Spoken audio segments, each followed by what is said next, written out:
सभी ने बाबा से मिलन मनाया।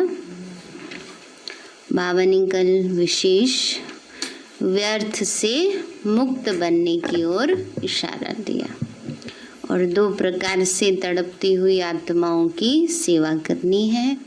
मनसा सेवा करनी है, उन्हें सकाश देना है, चेहरे और चलन द्वारा बाप को प्रत्यक्ष करना है। तो सदा हमें अपना होमवर्क याद रहे।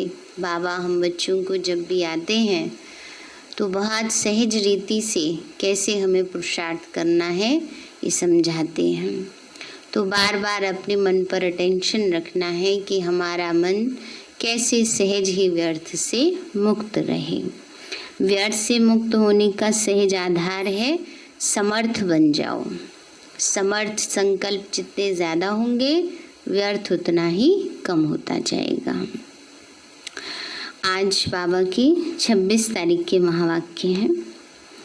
बाबा बोले, मीठे बच्चे, संगम पर तुम्हें नई और निराली नॉलेज मिलती है। तुम जानते हो हम सब आत्माएं एक्टर्स हैं।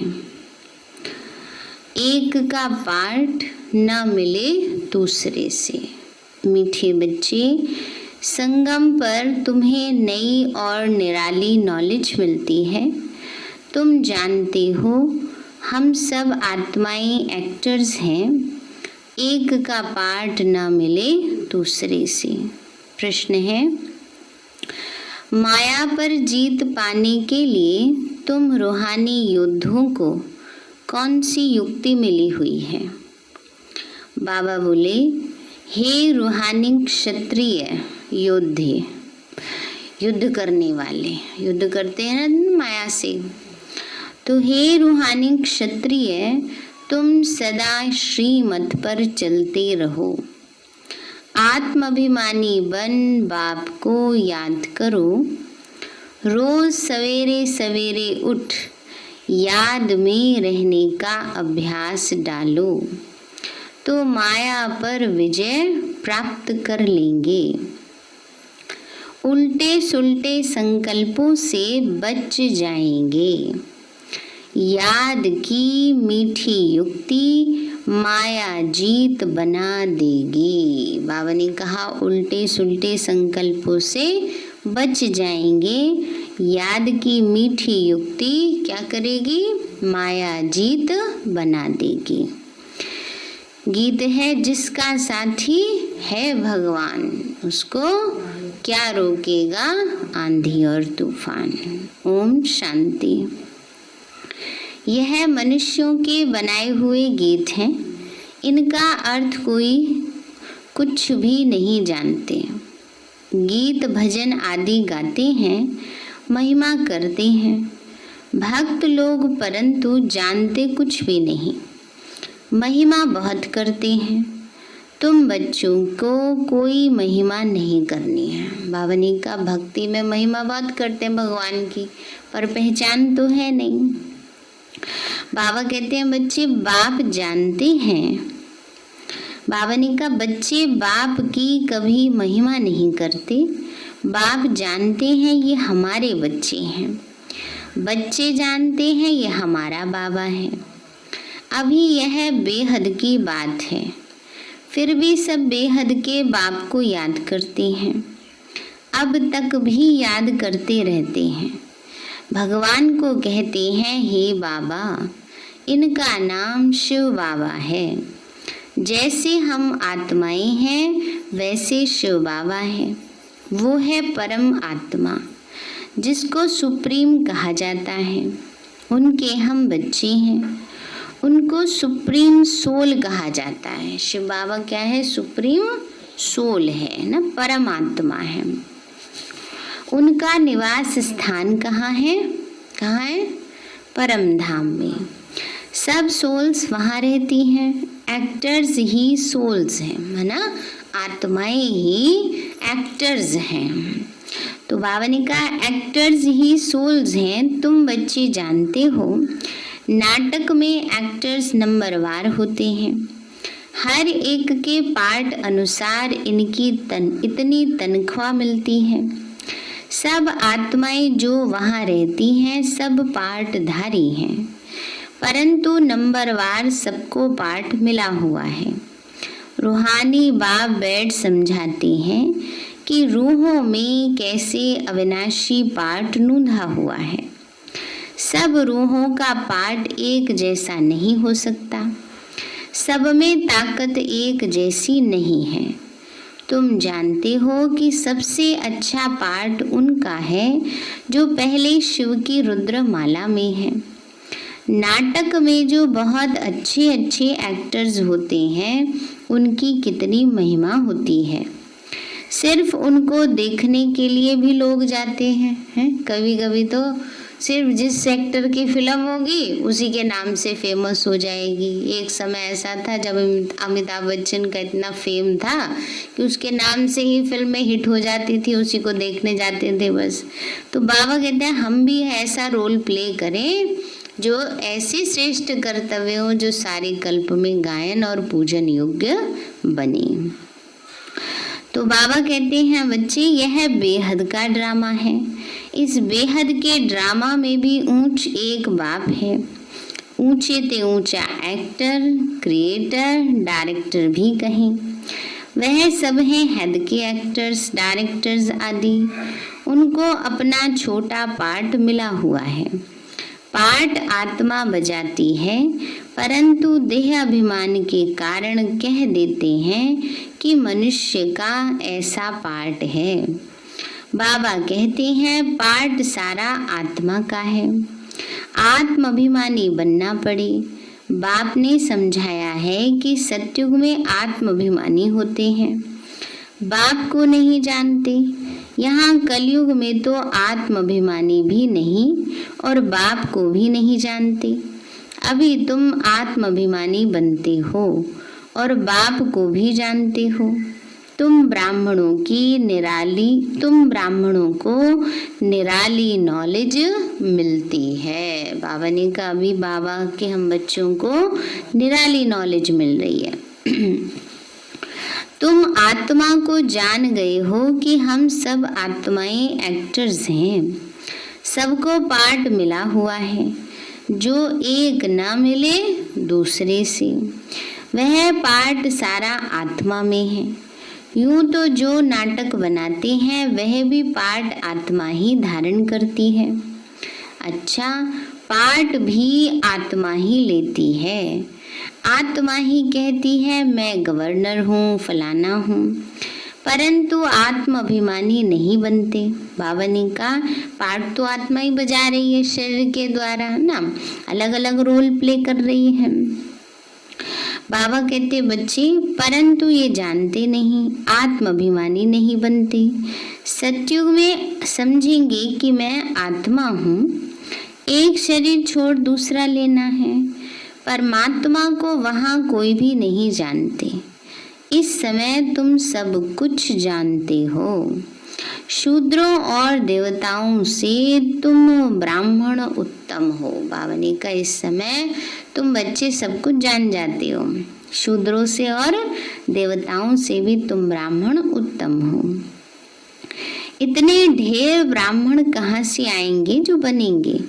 लाखों आते हैं प्रदर्शनी में। जिसने अच्छी तरह समझा है, ज्ञान सुना है, वह प्रजा बन गई। एक एक राजा की प्रजा बहुत होती है। तुम प्रजा बहुत बना रही हो। प्रदर्शनी प्रोजेक्टर से कोई समझकर अच्छे भी बन जाएंगे, सीखेंगे, योग लगाएंगे, अभी वह निकलते जाएंगे।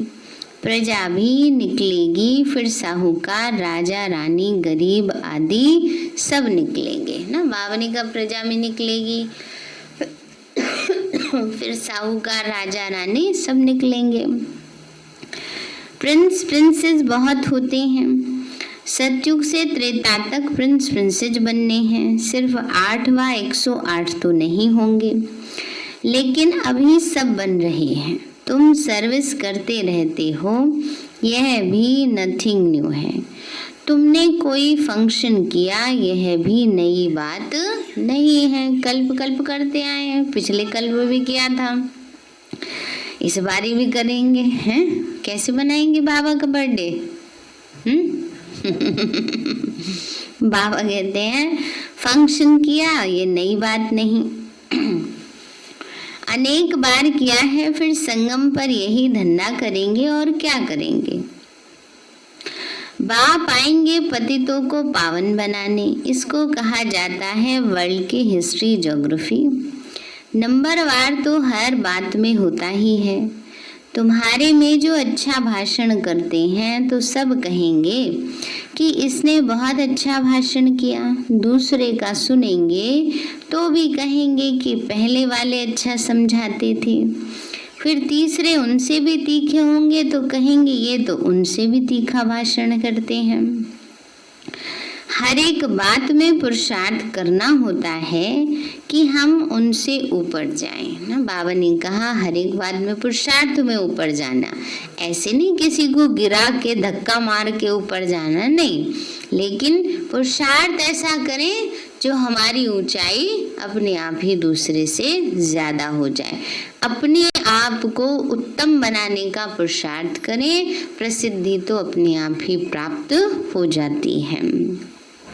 इसलिए बाबा कहते हैं बच्चे होशियार जो होते हैं वो झट हाथ उठाएंगे भाषण करने के लिए। तुम सब पुरुषार्थी हो, आगे चल मेल ट्रेन बन जाएंगे। मेल ट्रेन पता है किसको कहते हैं? नहीं क्या पता है? मेल ट्रेन कौन सी होती है? और सबको बिठाती चलती है। हाँ, आजकल जो चलती होती है एक्सप्रेस, वो बड़े बड़े जैसे राजधानी है, बड़े बड़े बस मेन स्टेशन पर रुकती है।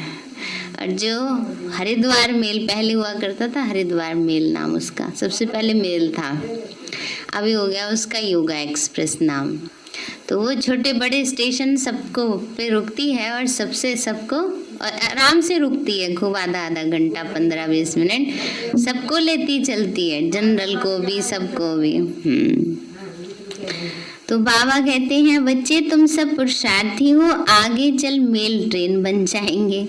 जैसे मम्मा स्पेशल मेल ट्रेन थी, बाबा का तो पता नहीं पड़ेगा क्योंकि दोनों इकट्ठे हैं। तुम समझ नहीं सकेंगे कि कौन कहते हैं, तो तुम सदैव समझो कि शिव बाबा ही समझाते हैं। बाप और दादा दोनों जानते हैं, परंतु वह अंतर्यामी है। बाहर से कहते हैं यह तो बहुत होशियार है। बाप भी महिमा सुनकर खुश हो जाते हैं। बाबा कहते हैं बाबा तो अंतर्यामी है, जानता है कौन सा बच्चा होशियार है और कौन सा सिर्फ दिखावे का होशियार है ना। ये होता है ना, तो बाबा भी थोड़ा फिर दिखाने के लिए उसकी महिमा करते हैं। तो लौकिक बाप का भी कोई बच्चा अच्छी तरह पढ़कर ऊंचा पद पाता है तो बाप समझते हैं कि यह बच्चा अच्छा नाम निकालेगा। यह भी समझते हैं कि फलाना बच्चा इस रूहानी सर्विस में होशियार है। मुख्य तो भाषण है, किसी को बाप का संदेश देना, समझाना। बाबा ने मिसाल भी बताया था कि किसी को 5 बच्चे थे तो कोई ने पूछा कि तुमको कितने बच्चे हैं, तो बोला कि 2 बच्चे हैं। कहा कि तुमको तो 5 हैं, 5 बच्चे हैं। कहा 2 सपूत हैं। इसलिए क्या जवाब दिया कि 2 ही बच्चे हैं बस ना।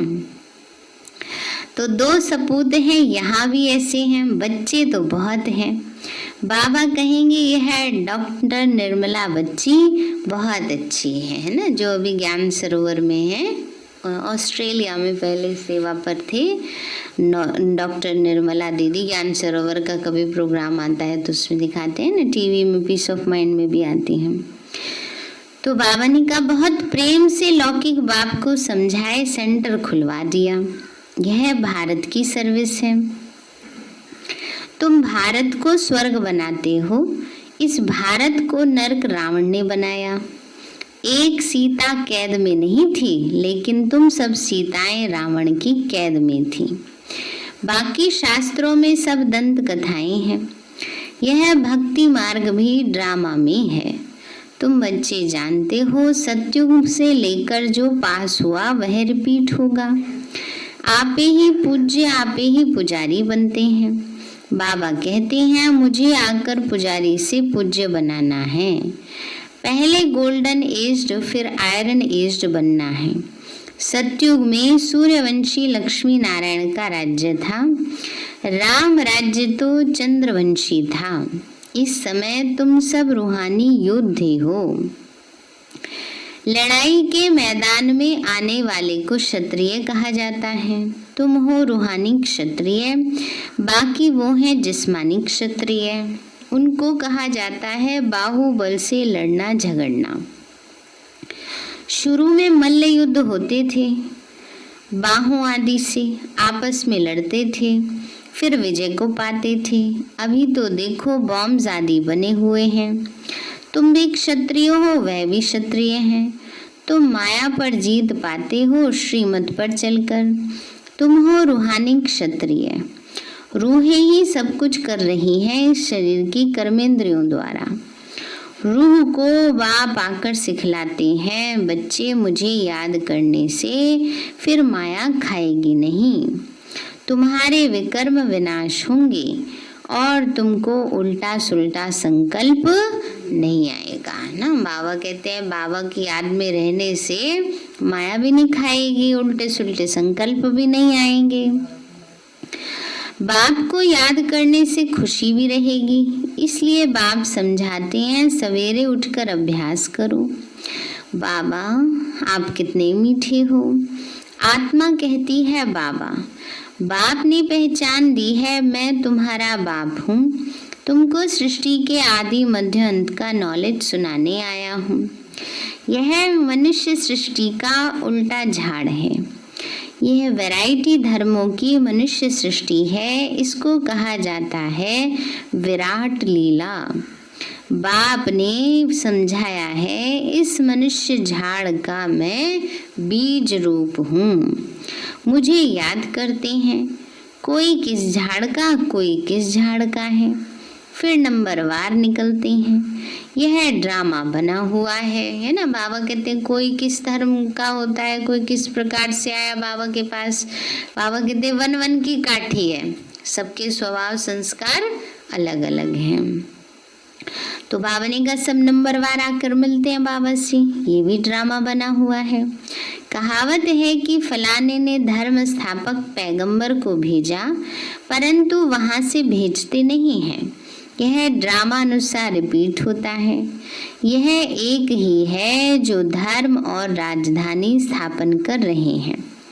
यह दुनिया में कोई भी नहीं जानते। अभी है संगम, विनाश की ज्वाला प्रज्वलित होनी है। यह है शिव बाबा का ज्ञान यज्ञ। उन्होंने रुद्र नाम रख दिया है।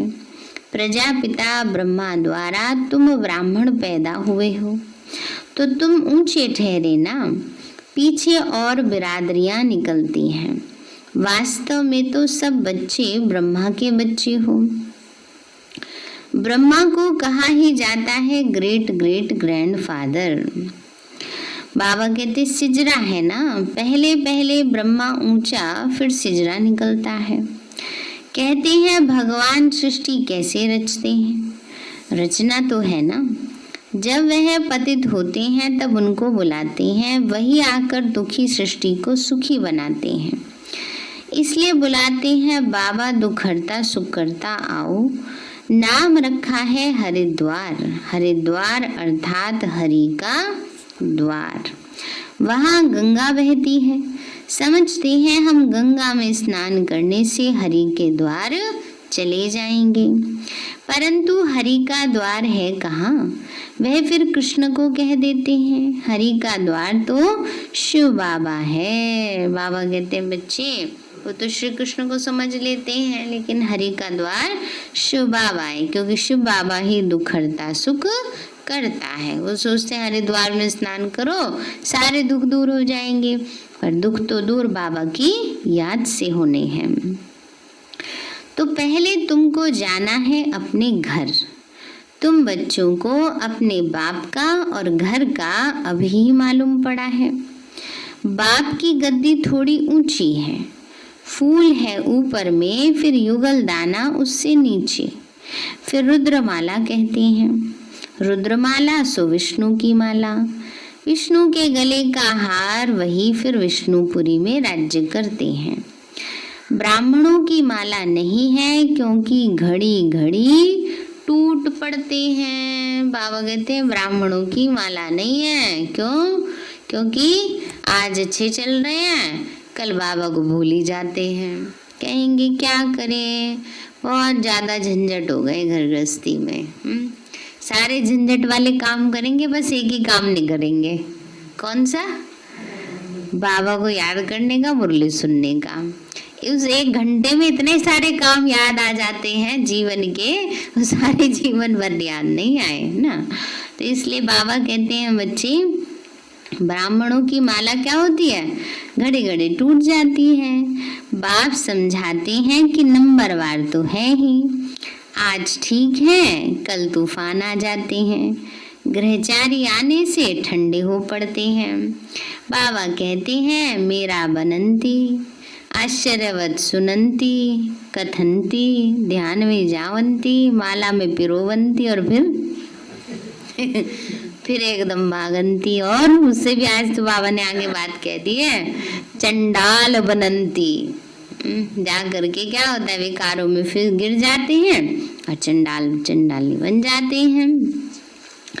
फिर माला कैसे बने? तो बाप समझाते हैं कि ब्राह्मणों की माला नहीं बनती है। भक्त माला अलग है, रुद्र माला अलग है। भक्त माला में मुख्य है फीमेल्स में मीरा और मेल्स में है नारद। ये है रुद्रमाला। संगम पर बाप ही आकर मुक्ति, जीवन मुक्ति देते हैं।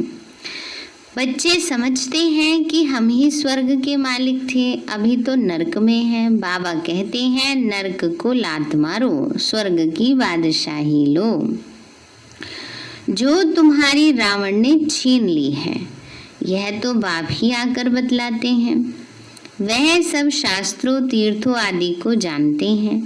बीज रूप है ना, ज्ञान का सागर, शांति का सागर, सुख का सागर। ये कौन कहता है?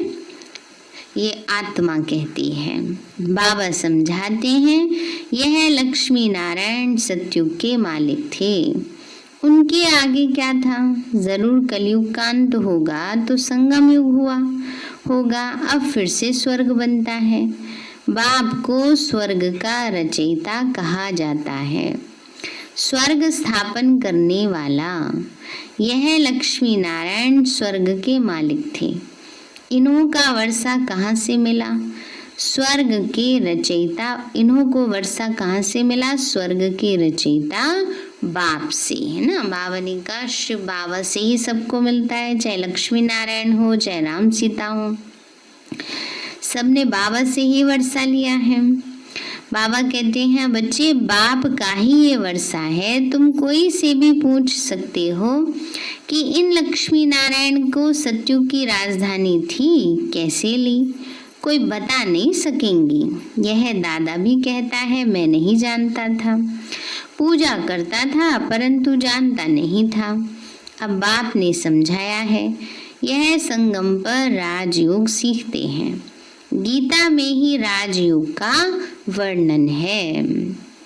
सिवाय गीता के और कोई भी शास्त्र में राजयोग की बात ही नहीं। बाबा कहते हैं मैं तो तुमको राजाओं का राजा बनाता हूँ। भगवान ने ही आकर नर से नारायण बनने की नॉलेज दी है। भारत का मुख्य शास्त्र कौन सा है? गीता है। गीता कब रची गई यह जानते नहीं। बाबा कहते हैं कल्प कल्प संगम पर आता हूँ। जिसको राज्य दिया था वो राज्य गंवाकर फिर तमो प्रधान दुखी बन पड़े हैं। रावण का राज्य है ना, तो सारे भारत की ही कहानी है। भारत है ऑल राउंड, और तो सब बाद में आते हैं। बाबा कहते तुमको 84 जन्मों का राज बताता हूँ। 5000 वर्ष पहले तुम देवी देवता थे। तुम अपने जन्मों को ही नहीं जानते हो। हे भारतवासियों, बाप आते हैं अंत में, आदि में आए तो आदि अंत का नॉलेज कैसे सुनाए। बाबा ने कहा अगर शुरू में ही आ जाए तो कैसे बताए लास्ट में क्या होगा। जब सारा लास्ट हो जाता है तब शुरू से लेकर लास्ट की कहानी बाबा हमें बताते हैं।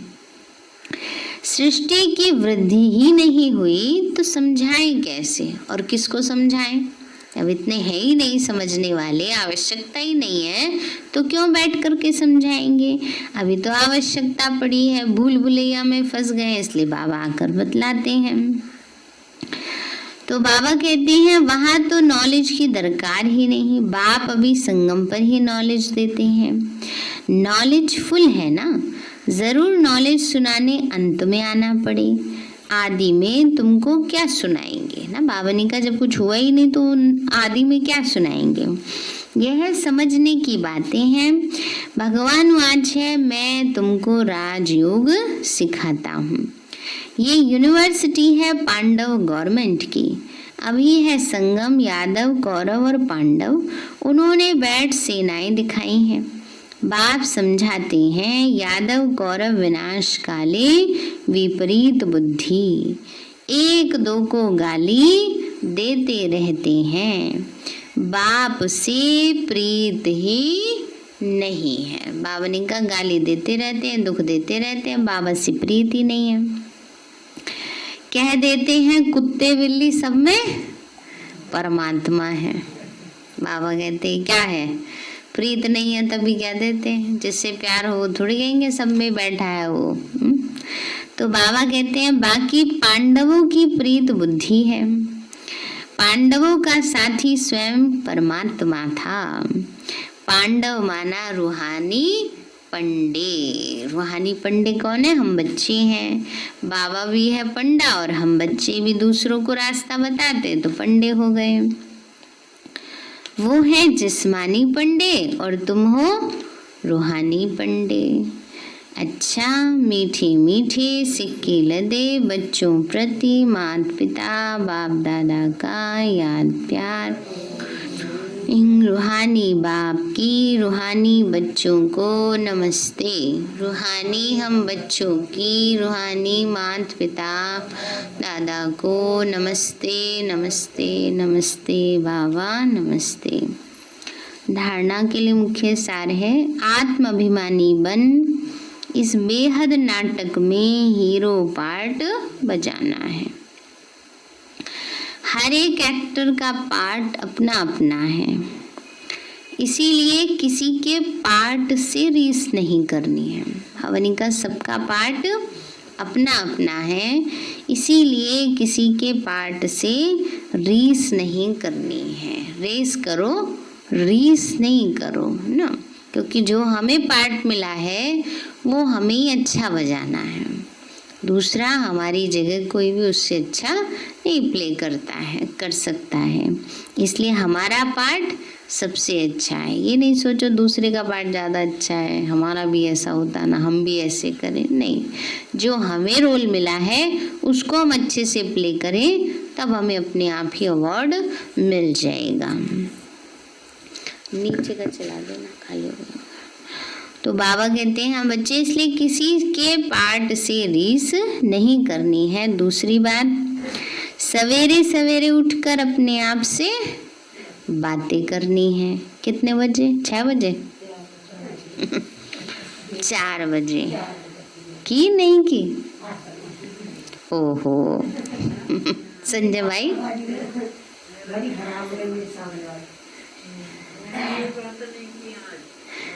तभी बाबा कह रहा है आपने की, बस आपने भी की, बाकी सबने 1 2 3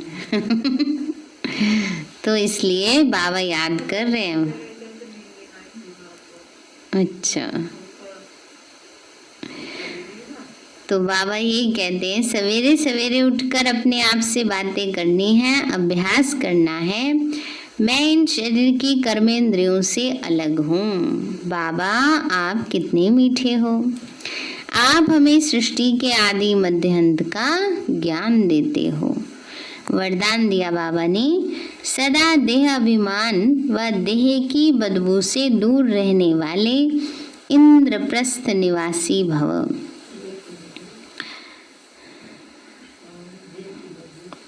कहते हैं इंद्रप्रस्थ में सिवाय परियों के और कोई मनुष्य निवास नहीं कर सकता। देह की बदबू का भाव है, जब देह अभिमान में आत्मा आ जाती है तो उसके अंदर विकारों की प्रवेशता हो जाती है, तो वो देह अभिमान की बदबू कहलाती है। उसको घड़ी घड़ी मैंपन आएगा, क्रोध आएगा, ईर्ष्या द्वेष आएगा, है ना।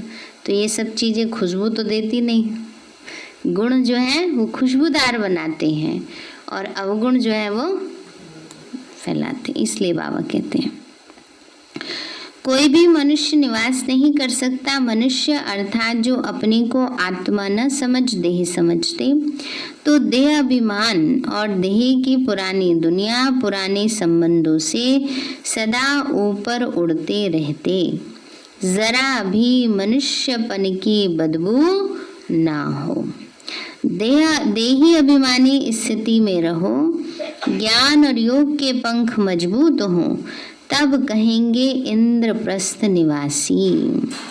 स्लोगन है, अपने तन मन धन को सफल करने व सर्व खजानों को बढ़ाने वाले ही समझदार हैं।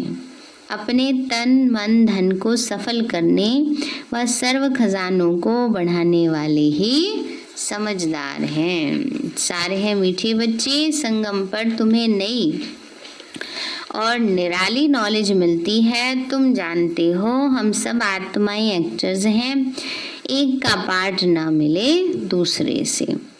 प्रश्न है, माया पर जीत पाने के लिए तुम रूहानी योद्धों को कौन सी युक्ति मिली हुई है? बाबा बोले, हे रूहानी क्षत्रिय, तुम सदा श्रीमत पर चलते रहो, आत्माभिमानी बन बाप को याद करो, रोज सवेरे सवेरे उठकर याद में रहने का अभ्यास डालो तो माया पर विजय प्राप्त कर लेंगे। उल्टे सुल्टे संकल्पों से बच जाएंगे। याद की मीठी युक्ति माया जीत बना देगी। गीत है, जिसका साथी है भगवान, उसको क्या रोकेगा आंधी और तूफान। अच्छा, ओम शांति। मीठे बाबा, आपने हमें सब कुछ दिया। आपका पदम कल सुनाऊंगी। पदम गुणाबार शुक्रिया। प्यारे बाबा, आप हमें ज्ञान गुण शक्तियों वरदानों और सद्बुद्धि से भरपूर करते हो। आपका बार बार शुक्रिया। मीठे बाबा, आपने मुझ आत्मा को, इस सेवा स्थान को, विश्व की सर्वात्माओं को निर्विघ्न बनाया। आपका बार बार शुक्रिया।